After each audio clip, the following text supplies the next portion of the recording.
Welcome to YouTube channel YRS class में एक बार फिर से आप सभी लोगों का बहुत बहुत स्वागत है। तो दोस्तों सेट नंबर 4 2020 824 एनएम कोड में खंड का के प्रश्न नंबर 1 में का खा गा घा और दोस्तों इसके साथ प्रश्न नंबर 2 में का खा और गा, इन सभी प्रश्नों को इसके पहले के वीडियो में मैंने अच्छे तरीके से आप लोगों को पढ़ा दिया था। आइए दोस्तों आज इस पूरे वीडियो में हम प्रश्न नंबर 3 के जितने भी खंड हैं और दोस्तों प्रश्न नंबर 4 के जितने भी खंड हैं अर्थात खंड का में प्रश्न नंबर 3 प्रश्न नंबर 4 के जितने भी खंड हैं उन सभी खंडों को इस पूरे वीडियो में हम अच्छे तरीके से आज पढ़ने वाले हैं। तो दोस्तों यहां से प्रश्न नंबर 3 का जो का है वो आपके सामने कह रहा है एक लेंस की फोकस दूरी की गणना कीजिए यदि उसकी क्षमता -2.0 डायोप्टर है। यदि +1 डायोप्टर की क्षमता वाला लेंस इसके साथ जोड़ दिया जाए तो संयुक्त लेंस की फोकस दूरी क्या होगी। या दोस्तों प्रश्न नंबर 3 का जो का अथवा का प्रश्न है वो भी आपके सामने कह रहा है 15 सेंटीमीटर फोकस दूरी के किसी उत्तल दर्पण से कोई वस्तु 10 सेंटीमीटर दूरी पर रखी है, प्रतिबिंब की स्थिति तथा प्रकृति ज्ञात कीजिए। तो दोस्तों प्रश्न नंबर 3 में जो का है और जो का अथवा का प्रश्न है, इन दोनों प्रश्नों में हम आपको जो आपका अथवा का प्रश्न है इसको बताएंगे। और दोस्तों प्रश्न नंबर खा कह रहा है 2 ओम 3 ओम तथा 6 ओम के प्रतिरोधों को किस प्रकार समायोजित करेंगे। अर्थात दोस्तों यहां पर 3 प्रतिरोध दिए गए हैं, 2 ओम है, 3 ओम है, 6 ओम है। इन प्रतिरोधों को हमें किस प्रकार जोड़ना है जिसका संयोजन का कुल कुल प्रतिरोध दोस्तों पहला है 6 ओम रहे, दूसरा है 1 ओम हो। और दोस्तों प्रश्न नंबर खा का जो अथवा का प्रश्न है उसमें कह रहा है किसी चालक के प्रतिरोध से क्या तात्पर्य है, यह किन कारकों पर निर्भर करता है। तो दोस्तों प्रश्न नंबर खा में जो आपका 4 ओम है और जो आपका 1 ओम का प्रश्न है इसको अच्छे तरीके से हम इस पूरे वीडियो में सीखेंगे। और दोस्तों प्रश्न नंबर जो आपका चौथा है वो आपके सामने कह रहा है वैद्युत चुंबकीय प्रेरण से क्या समझते हैं, एसी जनित्र तथा डीसी जनित्र की संरचना में मुख्य अंतर क्या होता है, आरेख द्वारा समझाइए। या दोस्तों प्रश्न नंबर 4 का अथवा का प्रश्न आपसे कह रहा है दिए गए परिपथ में गणना कीजिए। दोस्तों पहला क्या दिया, ए तथा बी बिंदुओं के बीच तुल्य प्रतिरोध क्या होगा, और दूसरा है धारा का मान क्या होगा। दोस्तों धारा को आई से लिखा जाता है, हमें आई का मान ज्ञात करना है। इसके साथ ए तथा सी बिंदुओं के बीच विभवांतर क्या होगा। दोस्तों जो ये आपका जो परिपथ बना है इस परिपथ को आपको अच्छे तरीके से जहां पर हल करना होगा उसको बना लेना है। और इसकी सहायता से हमें दोस्तों इस परिपथ की सहायता से 3 प्रश्न हैं, तीनों प्रश्नों को दोस्तों हम इस पूरे वीडियो में अच्छे तरीके से सीखने वाले हैं।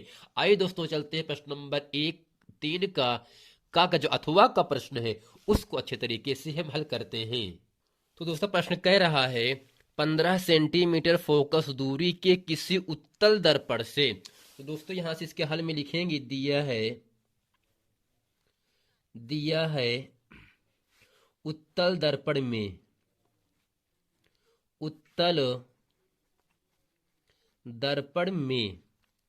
और दोस्तों इसमें दिया क्या है, जो आपका फोकस दूरी है जिसे स्मॉल एफ से लिखा जाता है वह दिया है 15 सेंटीमीटर।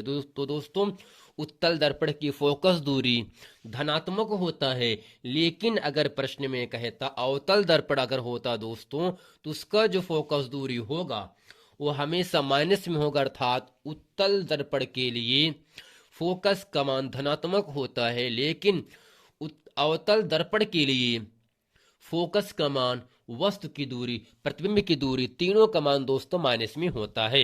लेकिन अगर दर्पण उत्तल है, उत्तल दर्पण की जो भी फोकस दूरी होता है दोस्तों वह आपका प्लस में माना जाता है। प्लस में लिखेंगे दोस्तों, यहां से लिखेंगे फोकस दूरी स्मॉल एफ बराबर फोकस दूरी स्मॉल एफ बराबर 15 सेंटीमीटर। और इसके साथ दोस्तों ये भी कह रहा है उत्तल दर्पण से कोई वस्तु 10 सेंटीमीटर दूरी पर रखी है। अर्थात दोस्तों यहां से लिखेंगे वस्तु की दूरी, वस्तु की दूरी, वस्तु की दूरी, जिसे दोस्तों हम लिखेंगे u से। और दोस्तों u का मान दिया है 10। लेकिन दोस्तों उत्तल दर्पण हो या अवतल दर्पण हो, दोनों के लिए, दोनों दर्पणों के लिए वस्तु की दूरी हमेशा होता है माइनस में, -10 सेंटीमीटर हो गया। और दोस्तों पूछ क्या रहा है, प्रतिबिंब की स्थिति तथा प्रकार ज्ञात कीजिए। अब दोस्तों यहां से लिखेंगे इसलिए प्रतिबिंब की स्थिति, प्रतिबिंब की स्थिति, जिसे दोस्तों हम लिखते हैं v से। और दोस्तों में v का मान ज्ञात करना है। अब यहां से लिखेंगे दर्पण के सूत्र से, दर्पण के सूत्र से। और दोस्तों सूत्र क्या होता है, 1/f बराबर 1/v प्लस 1/u। और यहां से हम करते हैं f का मान दोस्तों दिया है 15, अर्थात 1/15 बराबर 1/v। जहां पर दोस्तों v क्या होगा, आपका प्रतिबिंब होगा, हमें v का मान ज्ञात करना है, प्लस दोस्तों 1/u का मान दिया है -10। अब यहां से करते हैं 1/15 बराबर 1/v, माइनस प्लस माइनस होता है 1/10 हो गया। अब हम करेंगे क्या, जो -1/10 है बराबर के दाईं तरफ है, अर्थात इसका जब पक्षांतर होगा तब दोस्तों चिन्ह में परिवर्तन हो जाता है। तो 1/15 माइनस में है, बराबर के दाईं तरफ है, पक्षांतर होगा प्लस 1/10 बराबर दोस्तों होगा 1/v, अर्थात 1/v बचा। अब यहां से करते क्या है दोस्तों, 15 और 10 का जो एलसीएम होता है वह 30 हो जाएगा। और दोस्तों 15 के पहाड़े में 30 जो होगा वह 2 बार पे कटता है और 2 से गुणा होगा 1 में। 15 दूनी 30, 2 बार पे कट गया, उस 2 का गुणा होता है अंश में, अंश आपका 1 है। 2 एकम 2 प्लस 10 के पहाड़े में 30, 3 बार पे आएगा, 10 तियाई 30, 3 का गुणा होगा 1 में, 3 एकम दोस्तों क्या होगा आपका 3 हो जाएगा। अब यहां से करते क्या है, 3 प्लस 2 दोस्तों कितना होगा दोस्तों, 3 और 2 5 होगा, 5 दोस्तों 30 होगा। और यहां से 5 का नम 5, 5 छंग 30।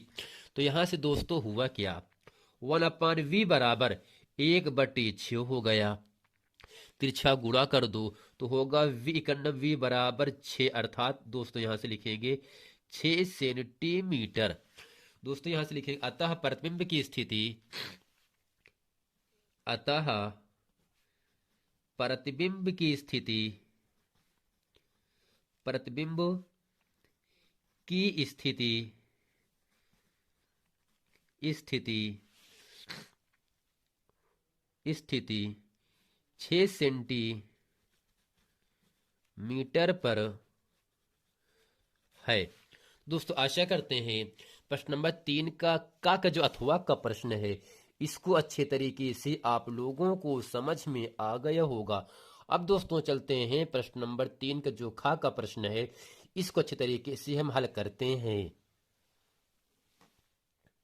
तो दोस्तों प्रश्न नंबर 3 का खा कह रहा है 2 ओम 3 ओम 6 ओम के प्रतिरोधों को किस प्रकार समायोजित करेंगे कि संयोजन का कुल प्रतिरोध 4 ओम हो। और दोस्तों दूसरा है 1 ओम। दोस्तों हमें ये क्या करना है, पहला और दूसरा इन तीन प्रतिरोधों की सहायता से हमें सिद्ध करना है कि इन तीनों प्रतिरोधों को किस प्रकार जोड़ा जाए, समांतर क्रम में जोड़ा जाए या श्रेणी क्रम में जोड़ा जाए। हम करते क्या है दोस्तों, यहां से लिखेंगे दिया है दोस्तों जो आपका प्रथम प्रतिरोध है इसे हम R1 से लिखेंगे। R1 का मान दोस्तों यहां से दिया है 2 ओम और R2 का मान दिया है 3 ओम और R3 का मान दिया यहां से है 6 ओम। अब करते क्या है दोस्तों, अगर हम 3 और 6 ओम के दोनों प्रतिरोधों को समांतर क्रम में जोड़ दें, दोस्तों यहां से लिखेंगे यदि 2 ओम 3 ओम, यदि 3 ओम व 6 ओम के प्रतिरोधों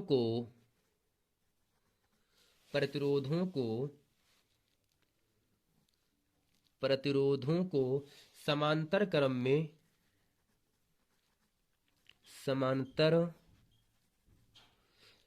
क्रम में जोड़ा जाए तो अगर दोस्तों 3 ओम और 6 ओम के प्रतिरोधों को अर्थात R2 व R3 दोनों प्रतिरोधों को अगर हम समांतर क्रम में दोस्तों अगर जोड़ते हैं दोस्तों, इसका तुल्य प्रतिरोध क्या होगा, जिसे दोस्तों हम किससे लिखेंगे, R डैश से लिखेंगे। R दोस्तों R डैश बराबर क्या होगा दोस्तों, 3 ओम का मतलब क्या होगा, R2, अर्थात यहां से 1/R2 प्लस दोस्तों जो आपका 6 ओम है वो किसका है, R3 का है, 1/R3 हो गया। अब यहां से करते क्या है, 1/R डैश बराबर और 1/R2 का मान दोस्तों 3 है, जबकि R3 का मान 6 है। 1/R डैश बराबर दोस्तों इसका एलसीएम 6 हो जाएगा। 3 दूनी 6, 2 इकन्नम 2, 6 इकन्नम 6, 1 इकन्नम दोस्तों 1 होगा। और यहाँ से 1/R डैश बराबर 2 1 3/6, 3 इकन्नम 3, 3 दूनी 6, अर्थात यहाँ से R डैश इकन्नम R डैश बराबर दोस्तों होगा आपका 2 ओम। अगर दोस्तों हम R डैश और R1 को दोस्तों हम श्रेणी क्रम में जोड़ दें, यदि R डैश व R1 को श्रेणी क्रम में जोड़ा जाए तो इसका तुल्य प्रतिरोध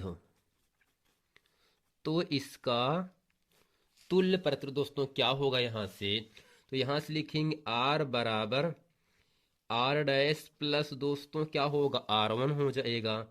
दोस्तों R बराबर क्या होगा, R डैश का मान 2 दिया है और जो R1 है वह दोस्तों ऊपर कितना दिया है, R1 का मान 2 ओम दिया है। तो यहां से भी लिखेंगे R डैश का भी मान 2, R1 का भी मान 2। तो यहां से दोस्तों R बराबर हो जाएगा आपका 4 ओम। जैसा कि दोस्तों ये जो R है आपका ये 4 ओम, यही दोस्तों पहला प्रश्न हमें सिद्ध करना है। दोस्तों आशा करते हैं प्रश्न नंबर 3 का जो खा का पहला खंड है 4 ओम सिद्ध करना, इसको अच्छे तरीके से आप लोगों को समझ में आ गया होगा। अब दोस्तों हमें दूसरा सिद्ध करना है कुल प्रतिरोध 1 ओम हो। अब दोस्तों यहां से करते क्या है, यहां से आगे लिखेंगे हम दोस्तों दूसरे खंड के यहां से लिखेंगे यदि R1 R2 व R3 प्रतिरोधों को समांतर क्रम में जोड़ा जाए तो इसका तुल्य प्रतिरोध दोस्तों क्या होगा। अगर दोस्तों हम इन तीनों प्रतिरोधों का तुल्य प्रतिरोध R केवल माने तो होगा यहां से 1/R बराबर 1/R1 plus 1/R2 plus 1/R3। जैसा कि R1 का मान दोस्तों ऊपर कितना दिया है आपका, R1 का मान 2 ओम दिया है, R2 का मान 3, R3 का मान 6। तो यहां से नीचे लिखेंगे R1 का मान दोस्तों 2 है प्लस R2 का मान यहां से 3 है, R3 का मान दोस्तों 6 दिया है। अब करते क्या है, यहां से 2 3 और 6 का दोस्तों जो लासा होगा, जो एलसीएम होगा वह आपका केवल 6 रहेगा। और दोस्तों 2 के पहाड़े में 6 3 बार पे आएगा, 3 के पहाड़े में 6 2 बार पे आएगा और दोस्तों 6 के पहाड़े में 6 1 बार पे का मतलब ऊपर वाला उतार दीजिए। तो दोस्तों 3 2 5 1 6 हो गया। 1/R बराबर 6 बटे दोस्तों 6 कट करके 1 आ गया। तिरछा गुणा कर दो तो आर इकन्नम आर बराबर दोस्तों एक इकन्नम दोस्तों क्या होगा 1 ओम हो गया। अर्थात दोस्तों 4 ओम और 1 ओम के प्रतिरोधों को मैंने अच्छे तरीके से इस पूरे वीडियो में सिद्ध कर दिया। अब दोस्तों चलते हैं प्रश्न नंबर 4 का, अथवा का जो प्रश्न जो आपका दिया है, जो परिपथ वाला सवाल दिया है, उसको अच्छे तरीके से हम हल करते हैं।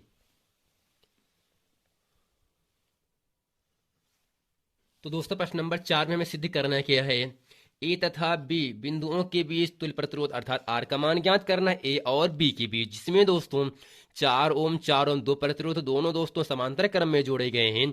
इसके साथ जो आपका 4 ओम का फिर प्रतिरोध है जो सी और बी के बीच में है, यह दोस्तों दोनों के बीच में क्या होगा आपका श्रेणी क्रम में जोड़ा हुआ होगा। अब दोस्तों यहां से जो आपको पहला सिद्ध करना है उसको लिखेंगे दोस्तों पहले, तो यहां से लिखेंगे ए तथा बी के बीच, ए तथा बी के बीच, बी के बीच तुल्य प्रतिरोध, तुल्य प्रतिरोध। ठीक दोस्तों, ये हमें पहला सिद्ध करना है। क्योंकि 4 ओम में दोस्तों 4 ओम अर्थात दोस्तों अगर इसे हम R1 माने पहले वाले को, दूसरे वाले को R2 माने और जो आपका तीसरा वाला है उसे हम दोस्तों R3 मानेंगे। दोस्तों यहां से लिखेंगे R1 व R2 अर्थात 4 ओम व 4 ओम समांतर क्रम में है। चूंकि R1 व R2 समांतर क्रम में है, समांतर क्रम में है। अब दोस्तों इसका इसलिए इसका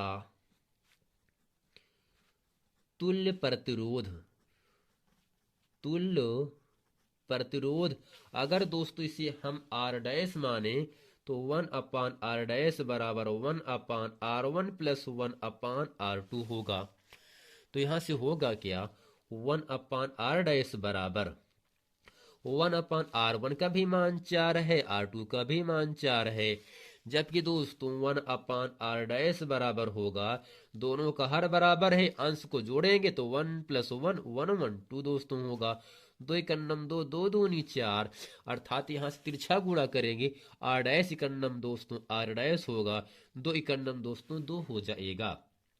अगर दोस्तों R डैश व R3 को हम श्रेणी क्रम में है दोस्तों, यहां से लिखेंगे चूंकि चूंकि R डैश व R3 श्रेणी क्रम में है, श्रेणी क्रम में है, अगर तो श्रेणी क्रम में है तो इसका क्या होगा तुल्य प्रतिरोध यहाँ पे होगा।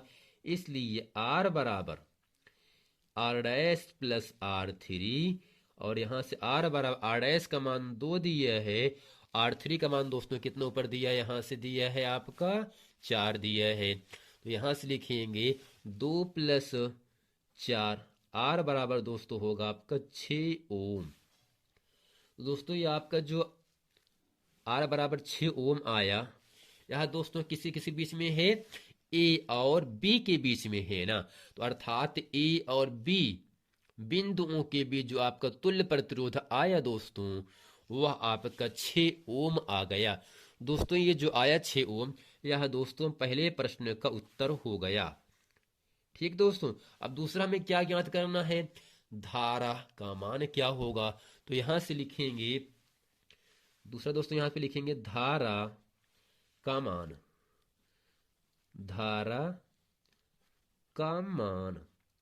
अब दोस्तों यहां से करते हैं क्या, चूंकि लिखेंगे चूंकि ओम के नियम से, ओम के नियम से दोस्तों नियम क्या होगा V बराबर I इंटू R, जहां V विभवांतर होगा, I दोस्तों क्या होगा आपका धारा होगा, R आपका प्रतिरोध होता है।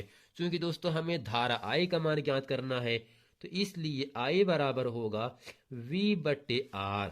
और दोस्तों यहां से V का मान कितना दिया है 6 दिए है, और दोस्तों यहां से R का मान कितना दिया है 6 दिया है।